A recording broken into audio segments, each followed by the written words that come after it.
గత ప్రభుత్వము phase 1, phase 2 కింద అండ్ ఫేజ్ 3 కింద అనేక పనులు ప్రారంభించడం జరిగింది. దాంట్లో భాగంగా మీరు చూస్తే కనీసం ఫేజ్ 1 కూడా పూర్తి చేయాల, ఫేజ్ 2 కూడా అనేక పనులు పెండింగ్ పెట్టారు అధ్యక్ష. ఈ రెండు పూర్తి చేసేదానికి సుమారుగా 4,789 కోట్ల రూపాయలు మన ప్రభుత్వానికి అవసరం ఉంది అధ్యక్ష. ఇదంతా చూసిన తర్వాత ఫస్ట్ నేను అనుకుంది, ఎందుకంటే ఈ కుటుంబీ ప్రభుత్వం ఏర్పడడానికి ప్రధానమైన కారణం కూడా మనం 117 జియో రద్దు చేస్తామని చెప్తాం జరిగింది. ఎందుకంటే విద్య అనేది పిల్లలకి దూరం అవుతుంది, మళ్ళీ ప్రాథమిక విద్య తీసుకురావాలన్న ఆలోచనతో ఆ ఫోకస్ కి వెళ్దామనే లక్ష్యంతో ఉన్నాం అధ్యక్ష. దాంట్లో భాగంగా ముందర జియో 117 కి ఆల్టర్నేటివ్ తీసుకురావాలి. అది చూసుకున్న తర్వాత ఎక్కడ ఇన్ఫ్రాస్ట్రక్చర్ అవసరం ఉందో అది బేస్ చేసుకుని ఇన్ఫ్రాస్ట్రక్చర్ బిల్డ్ చేయాలనే లక్ష్యంతో మన ప్రభుత్వం ఉంది అధ్యక్ష.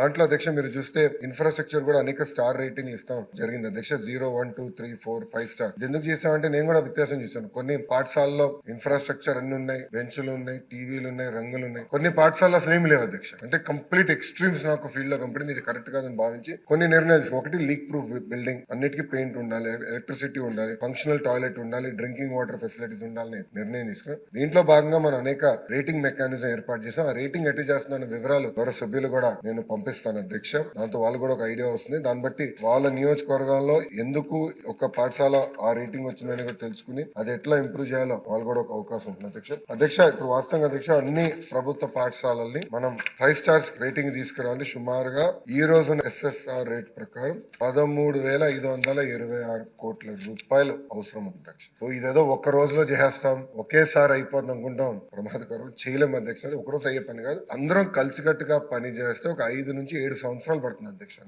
ఇక్కడ నేను గౌరవ సభ్యులందరినీ కూడా ఏంటంటే మనం కూడా ప్రభుత్వ పాఠశాలల్ని దత్తత తీసుకుని లోకల్ CSR నిధులు కానివ్వండి, ఇతర వేరే కార్యక్రమాల ద్వారా నిధులు జతపరిచి ఈ ప్రభుత్వ పాఠశాలని ఇన్ఫ్రాస్ట్రక్చర్ ని